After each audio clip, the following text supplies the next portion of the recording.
para que a gente possa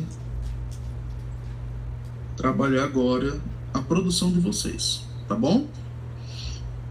Vamos lá, nós temos 37, saiu algum da sala então. O que acontece? Não, 45, permanece. Vamos lá. O que acontece? Nós vamos agora ouvir, vocês têm até 5 minutos para fazer a apresentação de vocês, do objeto que vocês definiram, da introdução, da justificativa e dos objetivos. Não precisa explicar, só apresentar. Se tiver alguma ponderação, nós vamos fazer com o objetivo de ajudar vocês, tá bom? Combinado assim? Sim. Combinado. Pronto, vamos lá. Quem será o primeiro? Pode ser eu? Combinado. Vou fechar o microfone aqui, vou fechar a câmera, tá bom? A aula é toda sua agora. Joia, deixa eu projetar aqui.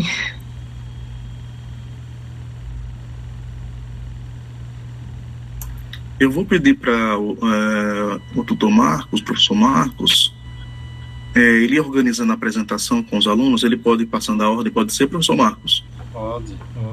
Sim.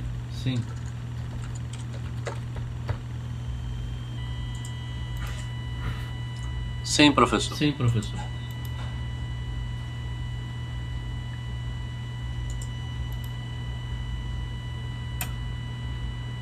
Estão me ouvindo? Sim, mano. A tela tá cheia? Não. Peraí, então. Para compartilhamento. Deixa eu voltar aqui. Vamos lá, me ajudem também. Compartilhar. Aí a janela ou tela inteira?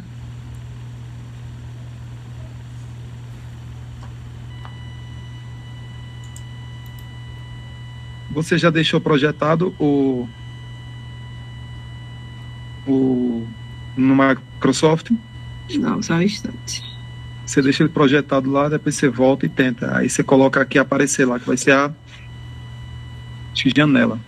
A janela do PowerPoint que tiver projetada. Pronto, já. Então, peraí só um instante. Projetar.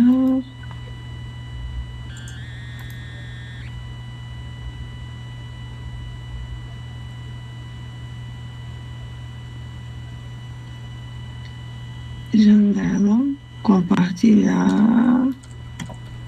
Pronto, tá aparecendo?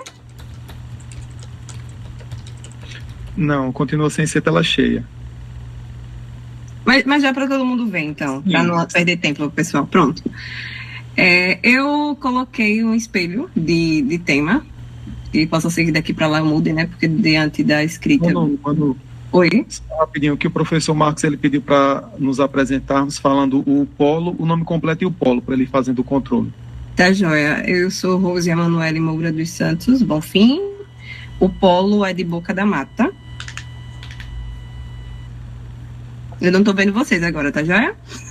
Eu espelhei um tema aqui, ciência e cuidado, o impacto do nível socioeconômico e étnico-racial nas Olimpíadas de Ciências da Natureza, no município de São Miguel dos Campos, Alagoas, Brasil.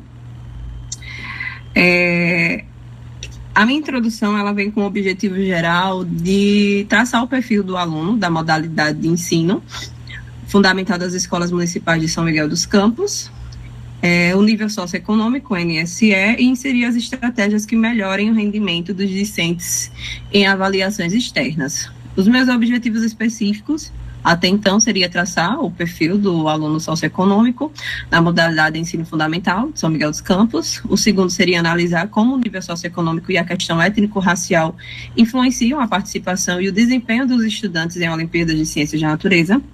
Comparar o cenário local com o contexto nacional, identificando semelhanças e diferenças nas desigualdades educacionais. O quarto seria investigar os fatores que impactam o desempenho dos estudantes, como acesso a recursos educacionais, suporte à família e oportunidades acadêmicas, e sugerir estratégias para melhorar o rendimento e ampliar a participação de estudantes de diferentes perfis socioeconômicos e étnicos raciais nessas competições. O problema é que como o nível socioeconômico e a questão étnico-racial influenciam a participação e o desempenho dos estudantes em Olimpíadas de Ciências da Natureza no município de São Miguel dos Campos, Alagoas. A minha justificativa é que, diante dessa realidade pontuada nas informações anteriores, esse artigo vem se justificando pela necessidade de compreender o perfil dos alunos do ensino fundamental da disciplina de Ciências da Natureza nas escolas municipais de São Miguel dos Campos e analisar o nível socioeconômico e fatores étnicos raciais que estão impactando no desempenho nas Olimpíadas de Ciência. Além disso, buscar identificar estratégias que possam melhorar o rendimento dos estudantes, especialmente daqueles que enfrentam maiores desafios socioeconômicos. O município de São Miguel dos Campos ele tem, em média, quase 52 mil habitantes, e no último censo de 2024, nós tínhamos uma matrícula de 9 mil alunos, 9.400 alunos, mais ou menos. Eu trabalho aqui em São Miguel no setor de formação e avaliação, e sou responsável pela formação de ciências, e a procura pelo discente, quando a gente manda os editais, a gente vê que é baixa pela dificuldade e pelas estratégias que não são elaboradas de forma correta. E daí surgiu a minha inquietação sobre isso, sobre o aluno na realidade da disciplina de Ciências da Natureza e o nível socioeconômico, onde ele está. E com os resultados que vinham sendo obtidos, aqui a gente tem em média 6 escolas particulares e temos no município 5 escolas que funcionam como Fundamental 2.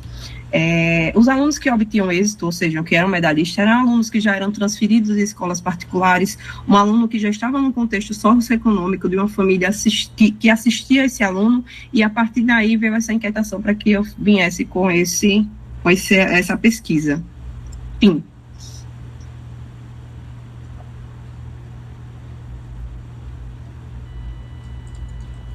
Só isso. Meus parabéns, Manu. Começou muito bem a sua apresentação, o seu trabalho. E nós, no decorrer do período junto com os tutores, vamos aparando algumas arestas para delinear e deixar ele mais a fundo em lado, mas eu penso que aí você já tem noção do que você realmente quer. Parabéns pelo seu trabalho, pelos seus objetivos, tá? E pelo seu problema de pesquisa apresentado. Tá, joia, professor. Joia. Obrigada.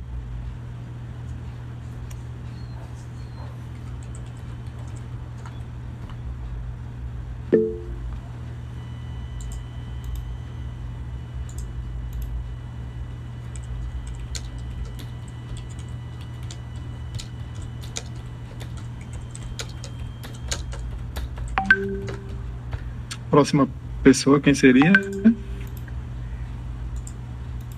Pode ser eu. Todos me escutam? Sim. Massa. Deixa eu ver aqui.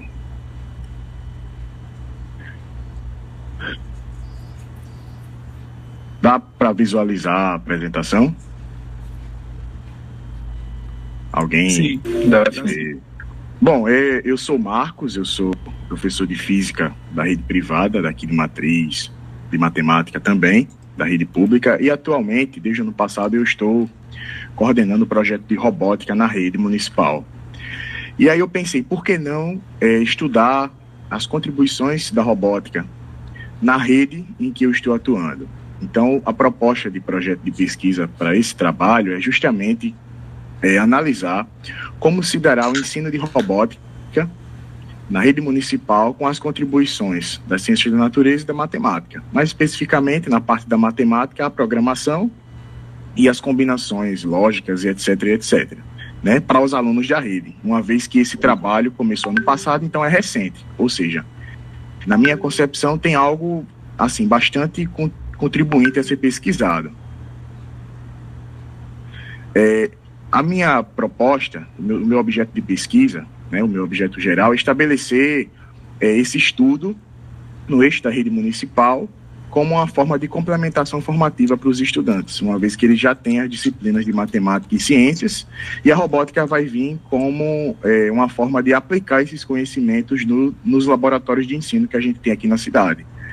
tanto para o ensino infantil, quanto para o ensino fundamental 1, quanto para o ensino fundamental 2, e a gente está pensando também na proposta de inserir para a educação de jovens e adultos, ou seja, é um desafio imenso todo esse trabalho, e como eu já estou atuando nele, por que não pesquisar nessa área para aprofundar a minha base profissional? Os objetivos específicos têm por fundamento investigar quais são os benefícios que a robótica tem à frente da aprendizagem investigativa das ciências, né? E basicamente eu fiz uma introdução, que inclusive eu vou estar inserindo posteriormente no material, que basicamente é uma análise do como que a robótica transforma o aprendizado do estudante na prática, né? E quais são os benefícios que a robótica pode trazer, tanto nas áreas das ciências da natureza como na área da matemática, no processo de aprendizado, né? E no processo experimental, uma vez que é verificado cientificamente que a prática ela é contribuinte com a aprendizagem, né? E basicamente a justificativa é poder proporcionar aos estudantes uma abordagem prática e interativa no aprendizado das disciplinas de ciências, matemática, tecnologia e engenharia. E o que a gente está vendo, né, que o novo ensino médio agora está vindo com itinerários, com projeto de vida, talvez, possivelmente, fazer com que os estudantes que estejam participando se descubram na sua carreira acadêmica e possam lapidar a sua construção pessoal para poder escolher qual o seu caminho, qual o seu destino na vida acadêmica a partir do ensino superior. Certo? Muito obrigado.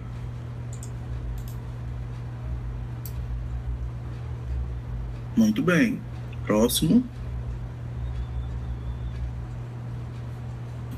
Sou eu. Vou projetar aqui.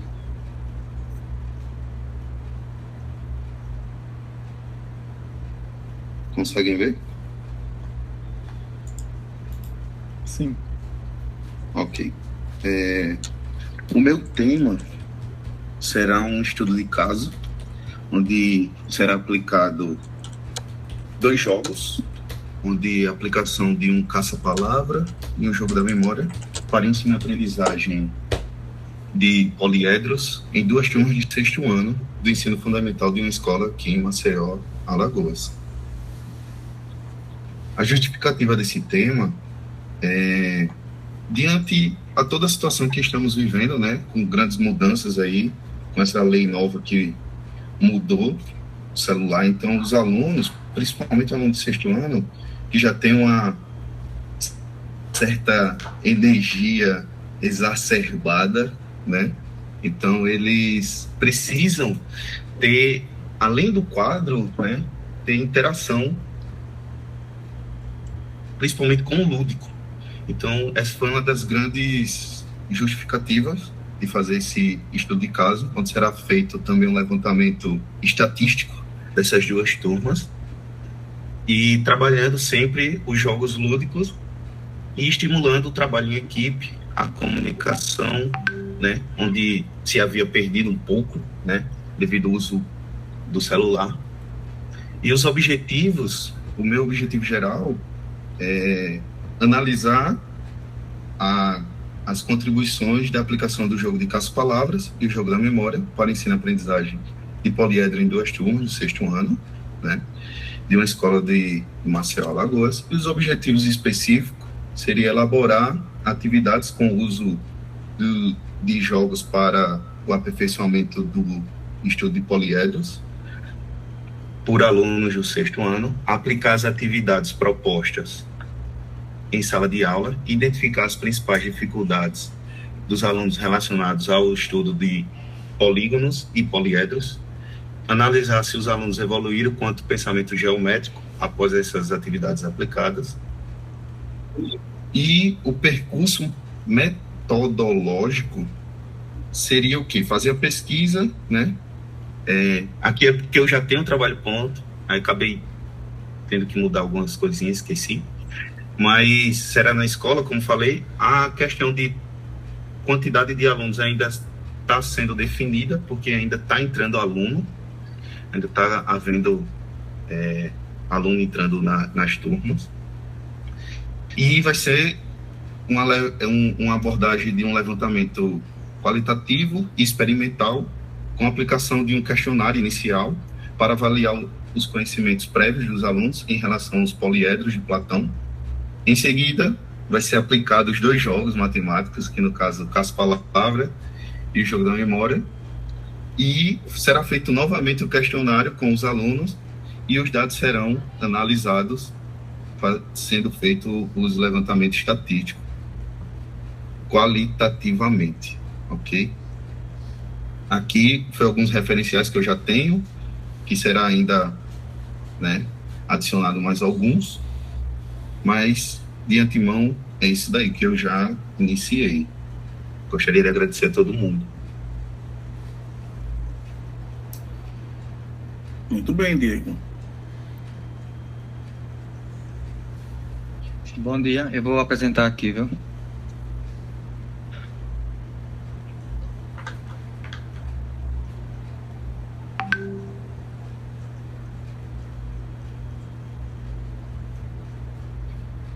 A minha apresentação está passando aí, na tela de vocês. Sim. Eu vou aumentar aqui. Eu peço perdão porque eu não montei slide, aí tá aqui no arquivo mesmo, que eu peguei lá na plataforma, o modelo, né?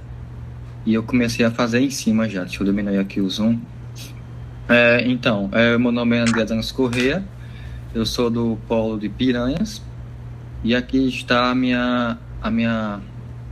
projeto de pesquisa, né? O objeto, né, de trabalho vai ser o papel da monitoria como suporte de aprendizagem. Esse trabalho eu estou me baseando nos relatórios que eu fazia junto com o orientador durante a monitoria na minha graduação, né, que eu estudei no IFAL. E aí, ao final da monitoria, a gente elaborava uns relatórios para apresentar junto com o orientador. Então, esse trabalho meu vai ser baseado em relatórios de monitoria que eu escrevia e também a parte de diários de bordo que eu escrevia semanalmente no final das monitorias que tem naquela semana. Então, meu objeto é esse daqui, né? O papel da monitoria como suporte à aprendizagem. Deixa eu pular aqui. Aqui está o objeto, como eu falei. A introdução ainda não está 100% concluída, mas eu vou abordar alguns pontos, como o conceito de monitoria, que seria compartilhar experiências. Também abordaria aqui possibilitar um espaço para discussões e reflexões acerca da monitoria e o que pode a monitoria. Então, a minha introdução vai ser baseada nesses pontos, que eu ainda vou escrever.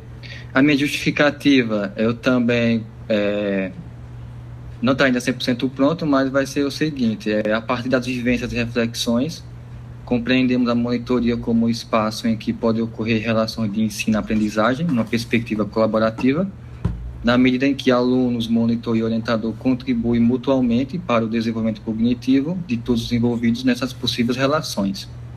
Eu ainda vou tentar melhorar isso aqui, né? Mas seria uma base aqui. Meu objetivo geral, né, que seria avaliar o impacto da monitoria em matemática no Instituto Federal de Alagoas, Campus Piranhas, identificando as contribuições para o desempenho acadêmico dos alunos e o desenvolvimento pessoal e profissional do monitor, bem como propor melhorias para a consolidação e expansão do projeto de monitoria. Aqui estão meus objetivos específicos, são 3. Primeiro é analisar a eficácia da monitoria em matemática, no auxílio aos alunos dos cursos de ensino técnico integrado, ensino superior e ProEja, identificando as principais dificuldades enfrentadas pelos estudantes e as estratégias utilizadas pelo monitor para superá-las. O segundo objetivo específico seria identificar os fatores que influenciam a participação dos alunos na monitoria, com foco na baixa adesão dos estudantes do ensino médio e ProEja, e propor ações de incentivo e divulgação para aumentar o engajamento. E por último, né, o objetivo específico seria propor melhorias estruturais e metodológicas para o projeto de monitoria, incluindo a definição de um espaço físico adequado, a ampliação do número de monitores e a criação de um calendário que se alinhe ao calendário acadêmico, né, visando otimizar o atendimento e a eficiência do programa. Basicamente isso. Aqui está o desenvolvimento teórico, comecei também, está um esboço apenas. E é basicamente isso, no momento que eu tenho. E obrigado.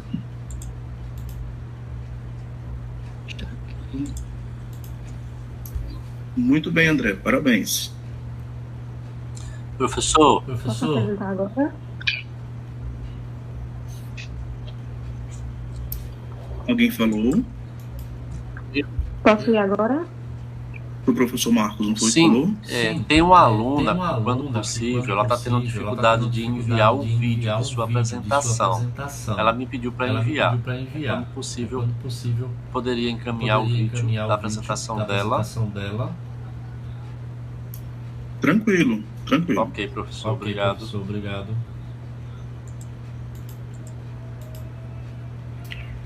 Pronto, posso ir agora? Letícia, não é isso? Isso. Pronto, vou apresentar aqui a tela.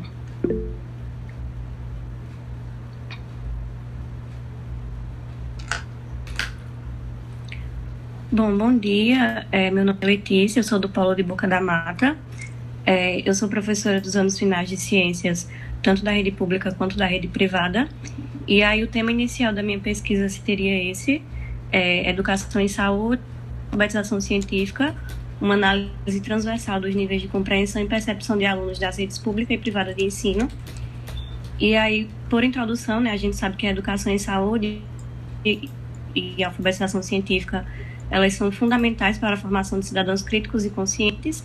E aí, esses cidadãos, eles são capazes de tomar decisões informadas sobre questões que afetam sua vida cotidiana.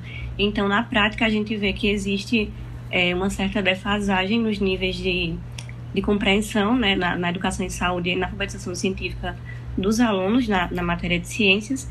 E aí, dessa forma, eu pensei em trazer um estudo que analisasse esses níveis de alfabetização e a percepção dos alunos, tanto da rede privada, tanto da rede pública de ensino, do Fundamental 2, em relação à educação em saúde, e identificar as possíveis diferenças e fatores que influenciam a assimilação dos conhecimentos desses alunos.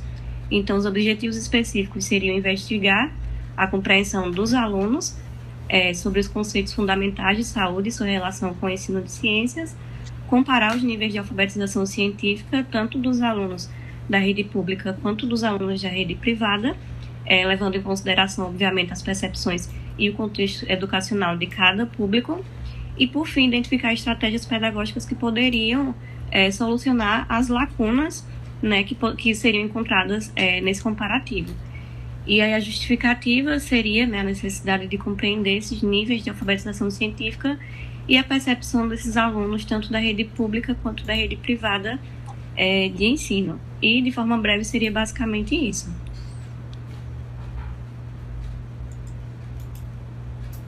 Muito bem, Letícia, parabéns. O professor Marcos tinha levantado a mão para Letícia começar. Foi isso? Marcos Hawking, é isso? Professor? Só um minutinho. Não, o professor Marcos tinha levantado a mão antes de Letícia começar a apresentar alguma coisa. Professor, alguma demanda? Sim, isso.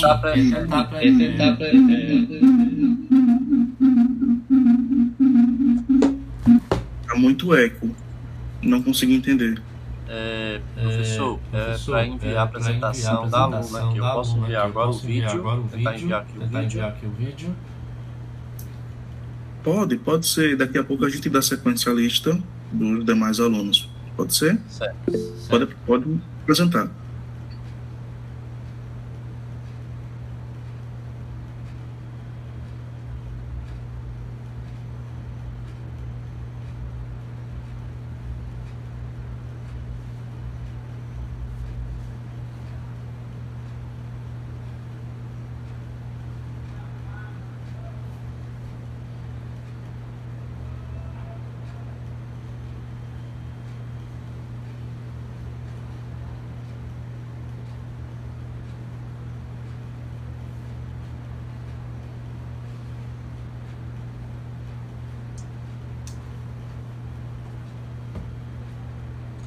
Professor, estou com um probleminha aqui, daqui a pouco eu apresento a tela, tá certo? Pode dar prosseguimento tudo bem. Com os demais alunos.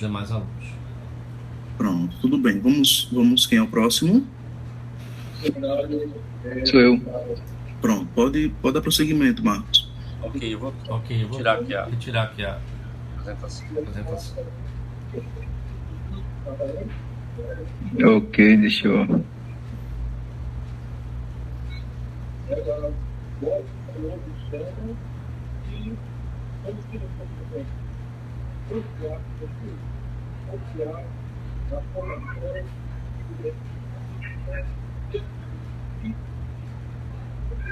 Procurar aqui.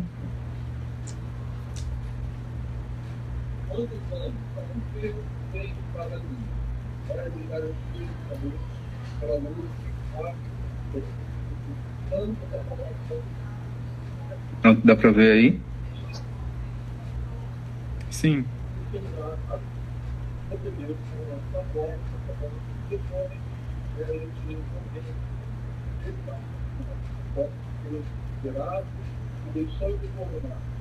Ok, cadê?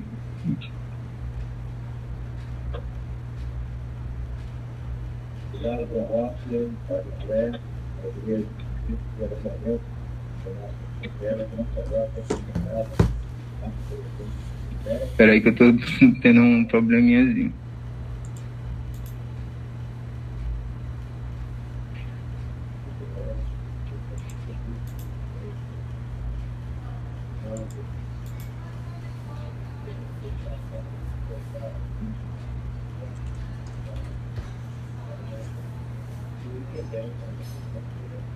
Ok, então, apresentação, o meu tema é pré-cálculo no ensino médio.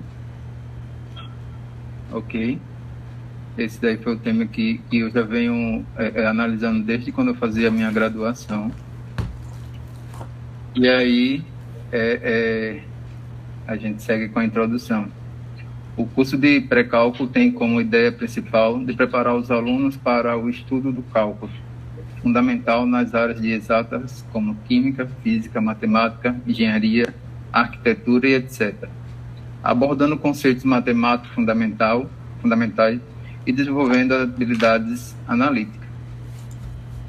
No cálculo superior, temas como álgebra avançada, trigonometria, funções, gráficos, geometria analítica, logarítmicos, exponenciais e sequências e séries, áreas e volumes de figuras com suas aplicações em problemas são temas abordados e estudados. Então, para garantir que o aluno tenha uma compreensão sólida desses conceitos antes de enfrentar os cursos de cálculo, que é um campo mais complexo e abstrato da matemática, será um grande avanço para garantir uma boa desenvoltura dos cálculos avançados. A justificativa seria: quando se começa a estudar o cálculo no ensino superior, nos deparamos com as suas aplicações, ou seja, suas áreas de atuação. Porém, nos deparamos com a situação de que nunca temos visto os conceitos prévios, conteúdo-chave no estudo do cálculo, como limite, derivadas e integrais. Então, esses conceitos mais básicos, como forma de introdução ao estudo do cálculo, sendo apresentado como algo que o aluno já viu em algum conceito matemático, porém, outro olhar de resolução. Exemplo, quando se estuda o comportamento da função de segundo grau, em que seu ponto máximo, mostrando para o aluno que ali existe uma fórmula de calcular, isso é chamado de x do vértice, né, e y do vértice. E aí está um ponto onde o conhecimento da derivada mostraria em que nesse ponto a inclinação da reta tangente é nula, como mostra a figura. E aí está o exemplozinho da equação de segundo grau, uma equação, ele diz bem assim, menos x ao quadrado mais 6x menos 6, e aí vai mostrar o aluno, ele quer saber quem é esse ponto daqui, o ponto máximo, e aí mostra as fórmulas que a gente conhece, né? X do vértice, que é menos b sobre 2a, y do vértice, que é menos delta, raiz quadrada de b ao quadrado menos 4ac. Então, para descobrir esse ponto, teria as três fórmulas aqui aplicadas na equação de segundo grau. Porém, se o aluno soubesse, se ele tivesse um conhecimento prévio de como derivar essa equação daqui, ele não precisaria essa fórmula. Porque se ele derivasse essa função aqui por ser um polinômio simples, com os conhecimentos, ele iria ter justamente um pouco do conhecimento, né, da derivada, que é a sua taxa de variação, que nesse ponto daqui, quando a reta tangente aqui, ó, ela é horizontal, ou seja, não tem inclinação. Então, a taxa de variação, no caso, que é nula, derivada igual a zero, justamente nesse contexto aqui, é justamente o ponto máximo da minha função, que é o que a gente faria para derivar a função, tá? Derivando essa função aqui, derivando a função, a gente teria a resolução, dá tudo mais não sei o quê. Então, resolvendo, aplicando o valor da função que a gente acha que é o x igual a 3, aplicando na função, a gente teria o y do vértice, ou seja... Sim, está. Obrigado aí pelo feedback. Meu nome é Alessio, eu sou graduado pela Universidade Federal de Alagoas, professor de Geografia, e dentro dessa linha de pesquisa, acho que eu sou o único graduado licenciado, né, em Geografia aqui. Prazer estar com vocês aprendendo. Então, o tema do meu projeto é o papel do professor e os desafios da geografia cultural, dentro sempre do ambiente escolar, buscando sempre essa percepção de como se dá essas modificações no ambiente escolar, que ele é um reflexo, né, da sociedade, ele é uma preparação do alunado que hoje está nas salas de aula, ele também é um cidadão já. E nós percebemos que o mundo ele está em constante modificação. No momento que nós estamos aqui buscando conhecimento ao nosso redor, nós temos aqui no macro uma modificação gigante do espaço. A todo tempo nós temos mudanças. E a geografia ela trabalha com 5 categorias: espaço, região, lugar, território, paisagem, e mais especificamente da categoria de espaço, nós buscamos ter essa compreensão também na sala de aula. Então, tão importante quanto desenvolver o letramento, a alfabetização, é também desenvolver o olhar geográfico, entender as entrelinhas, ao ler um texto, entender os gestos, entender as segundas intenções em uma foto, em uma paisagem, em uma imagem. Isso a geografia busca muito. Desenvolver no alunado também, nos anos iniciais ali, um olhar mais crítico. Essa é a atual corrente da geografia, a geografia crítica. Desenvolver um olhar mais apurado e aguçado, e isso é um processo, assim como o letramento e a alfabetização. Onde nós queremos isso? Nós queremos isso no ambiente escolar. Não após o fim, né, a conclusão da educação básica, mas já durante ela, e talvez ali no ensino fundamental, no início do ensino fundamental ali, quando o aluno está desenvolvendo conhecimento, nós possamos ali já desenvolvendo também, juntamente com o letramento e com a alfabetização, o olhar geográfico. E aí eu busco como objetivo analisar principalmente o papel do professor frente a esses desafios. A humanas ela tem uma particularidade em relação às ciências exatas, né, que é essa subjetividade, tocar em assuntos que muitas vezes despertam paixões, despertam sentimentos de amor, de ódio, né? Então, qual o papel do professor frente a esses desafios? Não só o professor de geografia, mas de outros componentes curriculares, né? Trazer, logicamente, um ambiente agradável, um ambiente recíproco, um ambiente estável, um ambiente calmo, para que se possa buscar conhecimento, se possa buscar uma formação daquele alunado que ali está, né? E um desses temas é a abordagem espacial entre católicos e evangélicos dentro da geografia cultural, da geografia religiosa. Então, a partir da geografia, a geografia toca em todas as disciplinas, que ela toca em todos os outros componentes curriculares, que é a geografia da religião. Então, como o catolicismo e o protestantismo, ele ocupa espaço na sociedade, como eles rivalizam, como eles ocupam esse espaço, como eles disputam. Então, o professor, trazendo esse assunto à sala de aula, ele pode despertar paixões dependendo de como ele vai lidar. Pode ter ali na sala de aula alunos que se declaram católicos, e até parentes, né, na sala de aula, dentro daquela unidade escolar, e evangélicos. E como o professor, no que diz respeito à ciência, ele vai tratar desses assuntos.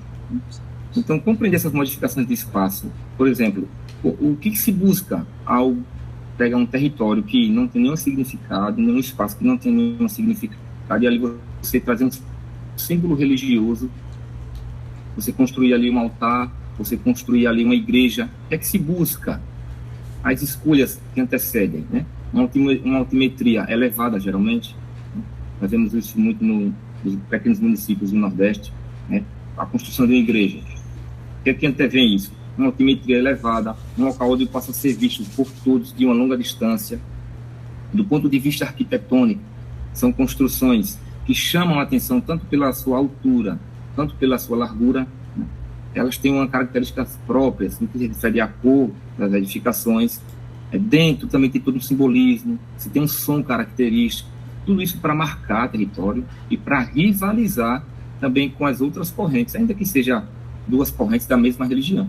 E ao tratar dessas modificações dos espaços, né, essa ocupação desse espaço, essa disputa, deve ser buscado essa análise dentro da sala de aula, pelo professor e pelo alunado, com muita calma, sem paixões e sempre pelo viés da ciência, de analisar e trazer, ainda que provisório, trazer entendimento sobre determinados assuntos. E a justificativa é esse.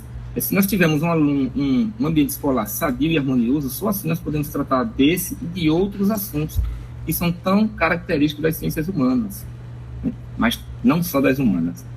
Assuntos que despertam paixões, despertam até uma certa rivalidade entre um aluno e outro, entre um alunado, às vezes até uma compreensão de um determinado professor para com outro professor. Então, o principal é a função do professor dentro da sala de aula e um ambiente escolar harmonioso, né?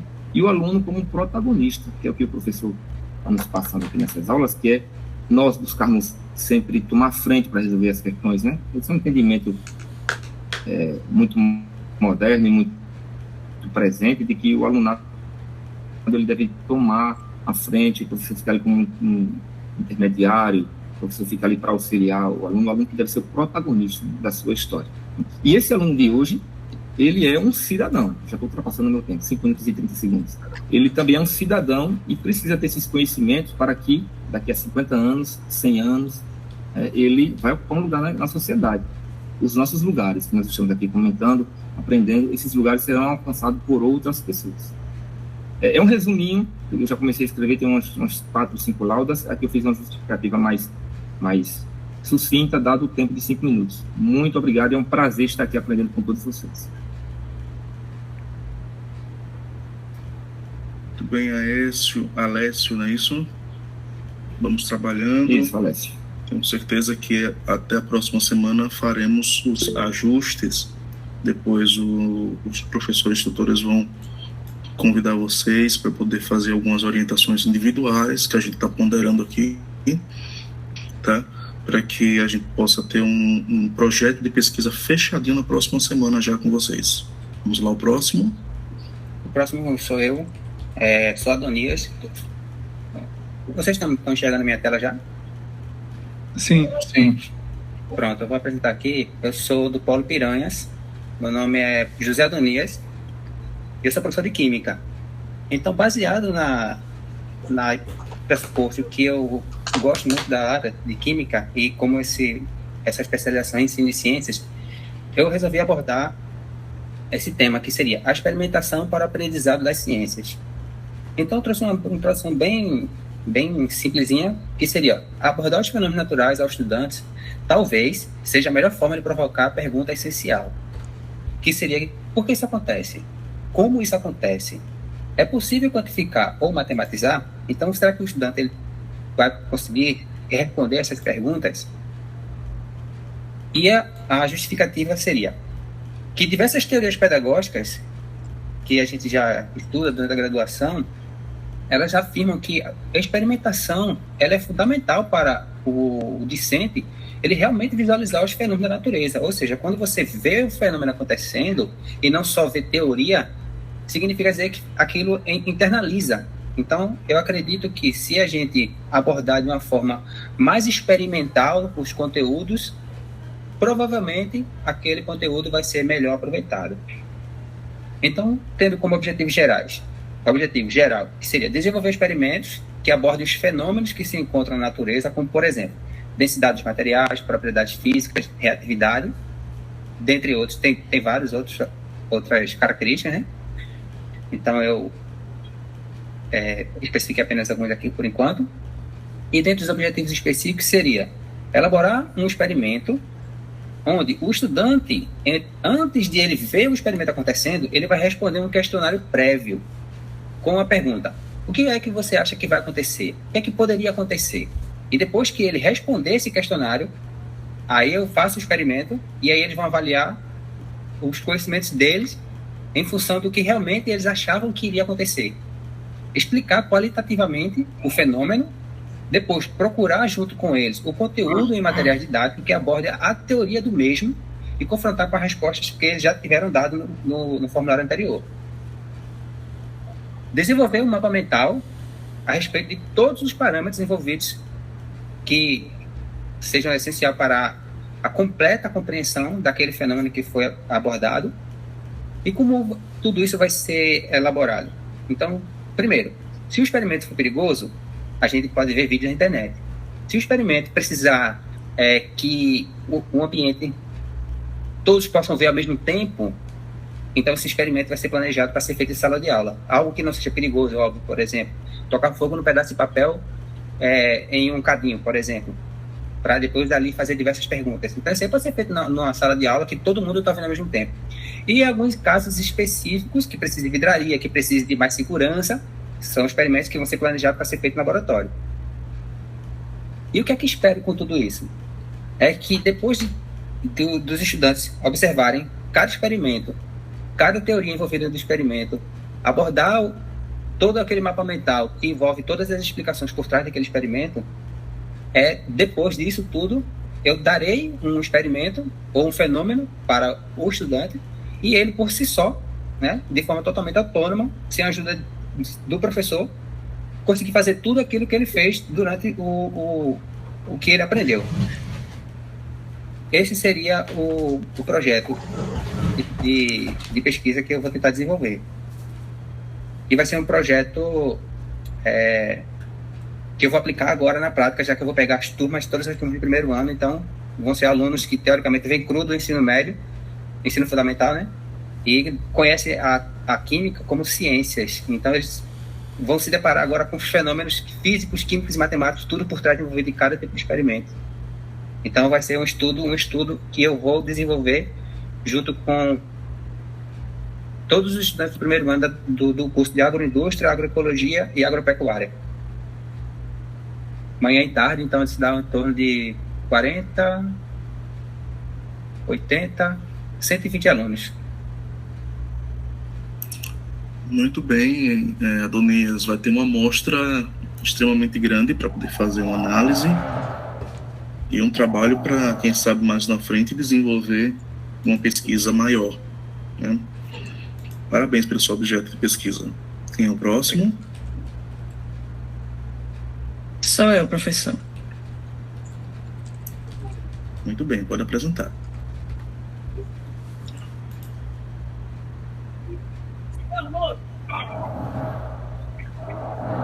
Tá, tela cheia aí.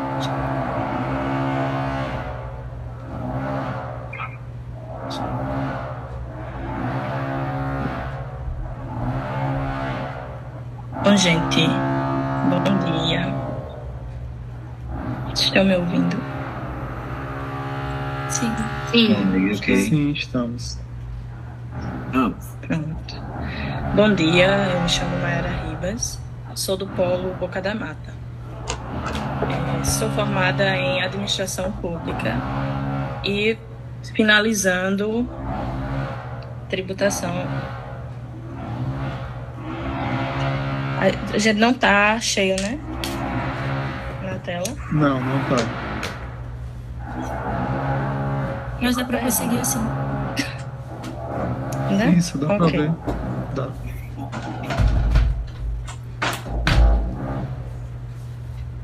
Sou Mayara Ribas, sou do Polo Boca da Mata, sou formada em Administração Pública, estou finalizando Tributação, uma pós em Tributação, Direito Tributário.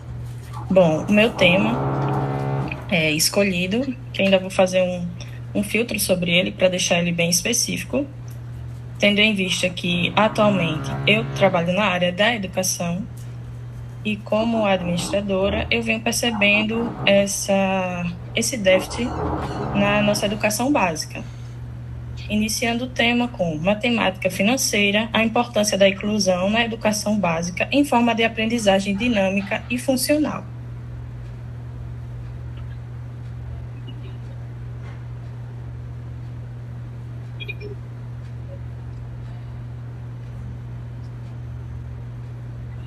A inclusão da matemática financeira no currículo do ensino fundamental pode ser justificada pela combinação da teoria e da prática, preparando o indivíduo para lidar de forma consciente com questões financeiras e tornando-o mais apto a exercer a sua cidadania. Um ponto importante sobre o tema diz respeito a um projeto de lei 3401, que inicialmente propunha a criação da disciplina Educação Financeira. Contudo, esse projeto foi substituído por outro que sugeria a inclusão da educação financeira como parte de um conteúdo programático da disciplina matemática. Bom, o meu objetivo seria incorporar esse conteúdo matemática financeira no currículo do ensino fundamental, vinculando ao conceito de educação financeira, apresentando a adição à importância do projeto formativo, porque essa abordagem vai permitir que os jovens desenvolvam habilidades para conviver de maneira mais harmoniosa na sociedade. Além disso, torna a aprendizagem mais envolvente, já que os estudantes têm a oportunidade de aplicar os conceitos teóricos antes vistos tão distantes e abstratos em suas próprias práticas financeiras, né, e em seu dia a dia. Uns pontos a analisar seria a importância dessa aprendizagem financeira para o futuro cidadão e a influência dessa aprendizagem. E também focar na educação indireta, porque vocês professores sabem que o que o aluno aprende em sala de aula, ele transmite em casa, para os pais, para os avós, e a gente sabe que a nossa vida, o nosso dia a dia, nós lidamos sempre com tributações, com impostos, né? Tem aqueles mais do dia a dia que são IPTU, IPVA, e muita gente prefere não tocar nesse assunto, achando que é um assunto muito distante de sua realidade, ou um assunto que só compete a pessoas, digamos, mais estudadas, pessoas que têm mais condições financeiras, mas sendo que esses impostos são impostos que enfrentamos no dia a dia, e que é muito importante termos de conhecimento de tudo que estamos consumindo e pagando para que tenhamos direito, né, a todos os nossos serviços, e é o reflexo do pagamento dos nossos impostos. Ainda tem muito para ser afunilado. É um tema abrangente, tem que passar uma peneira nesse tema, mas, em primeiro momento, essa é a minha ideia de pesquisa. Obrigada a todos pela atenção, gente. Muito bem, Maiara. Um pouco nervosa. Isso é normal. Está indo muito bem. Parabéns. Vamos ver quem é o próximo. Bom dia. Meu nome é Ionara. O tema do projeto de pesquisa é dificuldades no aprendizado de Química Orgânica no ensino superior, reflexões, vivências e desafios, certo? Eu sou do Polo Piranhas. E o objeto de pesquisa o referido projeto tem como objeto de pesquisa investigar as principais dificuldades enfrentadas por discentes do ensino superior no aprendizado de química orgânica, em especial funções orgânicas, partindo da minha vivência como aluno de graduação em Química do Petróleo e de um levantamento bibliográfico de trabalhos de pesquisa sobre a temática, que será conduzido por meio de revisão bibliográfica e uma posterior análise dos mesmos. A justificativa do trabalho é que a química orgânica é uma disciplina fundamental para diversos cursos da área de ciências exatas e da saúde, mas é frequentemente associada a alto índice de reprovação e evasão. Compreender também as razões por trás dessas dificuldades é essencial para desenvolver abordagens educacionais mais eficazes e inclusivas, contribuindo para a formação de profissionais mais capacitados, confiantes em uma área de atuação. Além disso, existe uma falta de diversificação de metodologias de ensino, aprendizagem e avaliação no ensino superior. Ou seja, o ensino de testagem, onde por muitas vezes avaliações escritas obsoletas não conseguem avaliar os alunos em suas diversas habilidades. E o objetivo geral, do trabalho é propor uma sequência didática para se ensinar funções orgânicas. Por enquanto, eu ainda estou engateando na área de ensino, então eu ainda estou desenvolvendo os objetos específicos. Obrigada, é isso. Muito bem, Onara, parabéns. Vamos lá, quem é o próximo?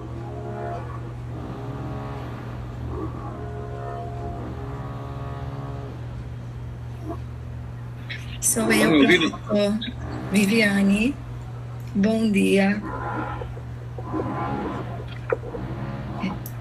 Estão me ouvindo? Estamos sim.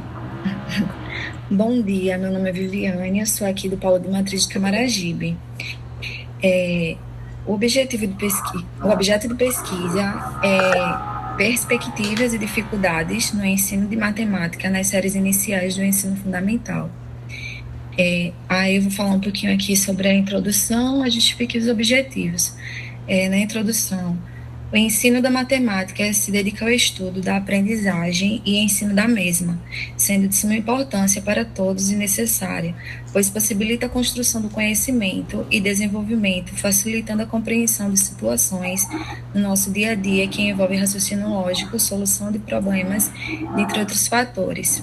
Dessa forma, não é suficiente apenas aprender a reconhecer números, mas sim compreender a quantidade que se refere, dentre outros aspectos, pois a alfabetização matemática está voltada para a interpretação, comunicação e compreensão dos conteúdos matemáticos básicos, sabendo se expressar através de sua linguagem específica e entendida como instrumento para a leitura do mundo, pois compreender a alfabetização matemática é saber que ela está em constante diálogo com outras áreas do saber. Sendo notável também a triste realidade de muitas crianças que, ao concluir essa etapa de escolarização, sem estarem alfabetizadas, percebe-se a necessidade dos professores enfrentar desafios, onde se faz necessário buscar formações contínuas e proporcionar aulas criativas para atrair a atenção dos alunos, de forma em que essa sala de aula fique mais interessante, com auxílio de atividades lúdicas, e dessa forma possa conciliar o brincar e aprender ao mesmo tempo, utilizando jogos e dinâmicas durante as aulas de matemática. E assim se faz necessário considerar o ensino de matemática nas séries iniciais do ensino fundamental, pois se torna a base para preparar a criança no processo de aprendizagem, desenvolvendo habilidades cognitivas essenciais. A justificativa, o projeto busca valorizar a construção de conhecimento matemático do aluno na etapa do ensino fundamental 1, com auxílio de jogos e dinâmicas, onde o professor proporciona ao aluno um ambiente acolhedor, onde se sinta capaz de interagir, desenvolvendo estratégias, resolução de problemas matemáticos e dificuldades que venham surgir durante o processo de aprendizagem. E para que isso aconteça, é importante o uso de materiais concretos e considerar as experiências dos alunos em situações vividas no seu cotidiano, mostrando aos mesmos que existem diversas maneiras que podem ser utilizadas para chegar à resolução de um problema e construir conhecimento de forma dinâmica e prazerosa.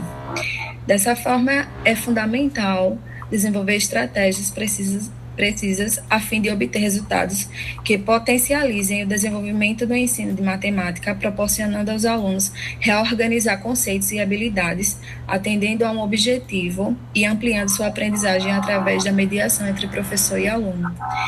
Como objetivo geral, professor, eu não sei se vai atender a expectativa, mas qualquer coisa depois o senhor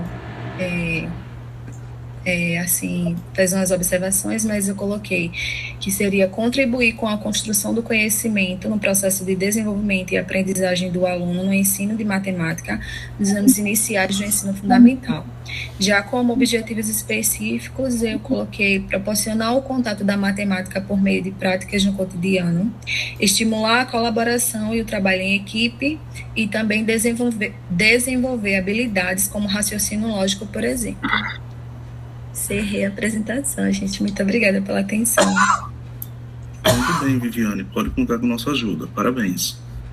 Acho que Benedito tinha falado antes de Viviane alguma coisa. Acho que ele vai apresentar, não é isso? Sim, posso? Pode sim. Estão me ouvindo bem aí, né? Então, pessoal, o meu objeto de pesquisa também é na matemática financeira, só que fundamentos, modelos e aplicações práticas. Dentro da matemática financeira, a introdução, eu comecei assim: a matemática financeira é uma área da matemática aplicada que busca fornecer ferramentas para a análise e a tomada de decisões no campo financeiro. Através de modelos matemáticos, é possível calcular o valor de ativos, avaliar investimentos, estimar riscos e determinar estratégias financeiras.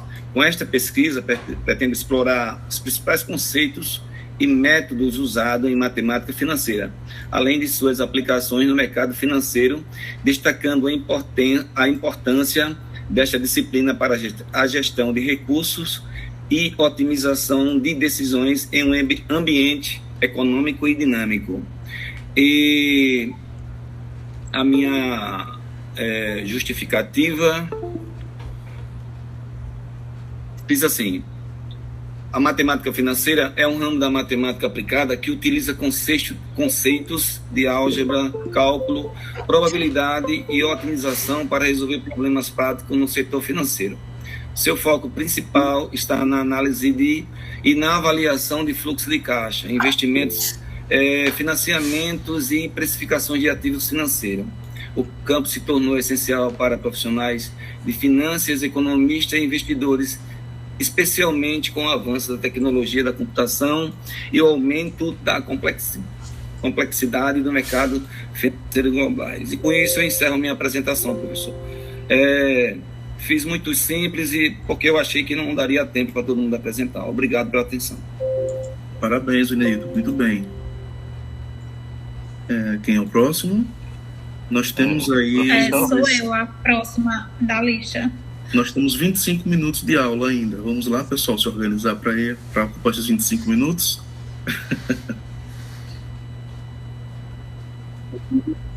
Maísa.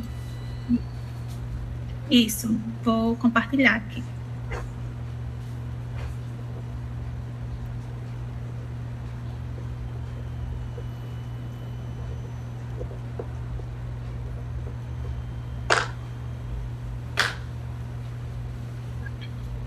Então, bom dia, pessoal. Meu nome é Maísa Belisário, sou do Polo Boca da Mata e o meu tema seria Jogos Digitais no Ensino da Matemática, estratégias para potencializar o raciocínio lógico dos alunos do ensino fundamental. A matemática é uma disciplina essencial, para o desenvolvimento do pensamento lógico e crítico dos alunos, que no meio educacional sempre despertou uma grande preocupação quando o assunto é ensinar e aprender a matemática. E Mendes, ele discute que essas dificuldades têm origem no contexto escolar, sendo uma delas a carência de uma metodologia apropriada para o ensino e o aprendizado da matemática. E na atualidade, as tecnologias elas têm desempenhado um papel fundamental na transformação do mundo, que voltadas à educação têm um potencial de promover novas abordagens para o ensino e a aprendizagem. E com relação aos jogos digitais, por exemplo, que funcionam como uma ferramenta promissora, proporcionando maior interesse e engajamento dos alunos, Nós podemos perceber nas aulas que quando a gente leva algum jogo, alguma coisa do tipo, eles procuram se engajar mais ali e participar. Os avanços tecnológicos e o crescimento do uso de dispositivos digitais na educação tem possibilitado novas abordagens metodológicas, incluindo a gamificação do ensino, em que os jogos digitais eles podem facilitar a assimilação de conceitos matemáticos e estimular o desenvolvimento do raciocínio lógico, proporcionando aí uma aprendizagem mais dinâmica e também significativa. E o objetivo geral seria investigar o impacto do uso dos jogos digitais, acompanha também essa mudança dos alunos, dos nossos estudantes que estão cada vez mais envolvidos ali no ambiente digital.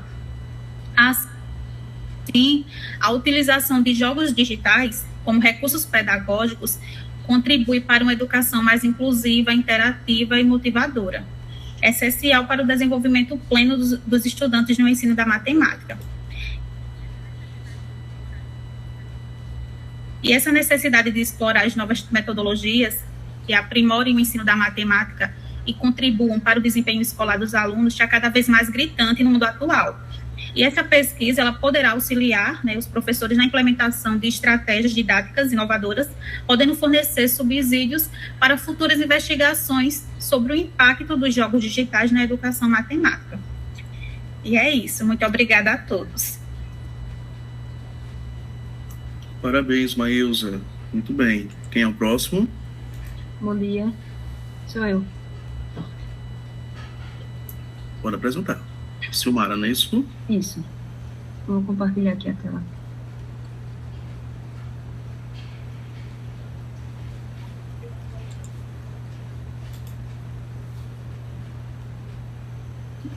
Me chamo Silmara, sou do Polo de Boca da Mata.